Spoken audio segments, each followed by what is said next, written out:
أهلا بيكم في قناتي تيسير أبو دهب. النهاردة هنعمل مع بعض وصفة سريعة جدا بصدور الفراخ. هنعمل سندوتشات بسيطة كده ومكوناتها مش كتير. لو مستعجلة وعايزة تعملي أكلة تنجزي فيها هيبقى معاكي أسهل حاجة ممكن تعمليها. بس لو مش مشتركة في القناة ياريت تشتركوا معانا وتفعلوا جرس الإشعارات عشان يوصل لكم كل جديد. يلا بينا نبدأ الوصفة. معانا نص كيلو من صدور الفراخ، هنقطعهم مع بعض مكعبات صغيرة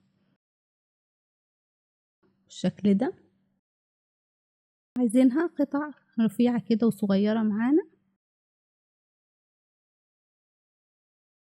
بعد كده في بولة كده هنتبل الفراخ معلقة صغيرة من البصل البودر، نص معلقة صغيرة توم بودر، نص معلقة صغيرة فلفل اسود، نص معلقة صغيرة بابريكا، معلقة صغيرة من بهارات الفراخ. نقلبهم كده مع بعض كويس. نسينا الملح، هنضيف معلقة صغيرة من الملح أو حسب الرغبة. هنقلب المكونات كلها كده مع بعض بالشكل ده. بعد كده ممكن نسيبها في التتبيلة شوية أو نبدأ على طول. في طاسة كده هنضيف 3 معالق كبار من الزيت. بعد كده نستناها تسخن، هننزل بصدور الفراخ اللي تبلناها. مش هتاخد معانا وقت، هنقلبها من وقت للتاني كده لما تنشف معانا وميبقاش فيها أي سوائل. كده نشفت معانا الفراخ واخدت لون. هنضيف بصلاية كبيرة متقطعة مكعبات صغيرة. هنضيف فلفل رومي ألوان نص حبة من كل لون، ممكن فلفل أخضر بس حسب ما موجود عندك. هنقلبهم مع بعض حوالي 3 دقايق كده لما البصل والفلفل يبدأ يدبل معانا.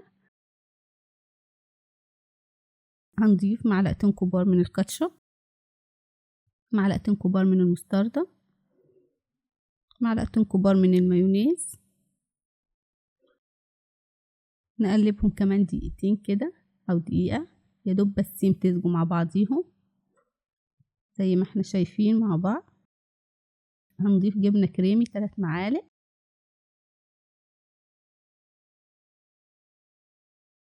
بعد كده نضيف نص كوباية جبنة، أي نوع جبنة عندك. أنا ضفت جبنة ميكس. هنقلبهم حوالي نص دقيقة كده ونرفعهم من على النار على طول بس الجبنة تسيح مع بعضها كده. هتبقى معانا الحشوة الفراخ جاهزة. بعد كده هنعمل صوص. معانا ربع كوباية من الكاتشب، معلقة كبيرة من المستردة، معلقتين كبار من المايونيز. هنقلبهم مع بعض كويس. لو حابة تضيفي رشة ملح زي ما تحبي بس هي كده مظبوطة. هنجيب بقى العيش الفينو بتاعنا كايزر أو عيش فينو عادي زي ما تحبي. ندهن بس كويس بالصوص اللي احنا عملناه.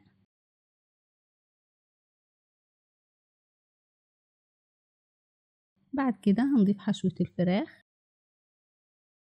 وصفة سهلة جدا ما أخدتش معانا وقت خالص وبقت جاهزة. متأكدة ان الولاد هيحبوها عندك في البيت. بتمنى الوصفة تكون عجبتكم. بعد كده هنقدمها بقى. هستنى تعليقاتكم ورأيكم في الوصفة. بتمنى تنال إعجابكم وبألف هنا.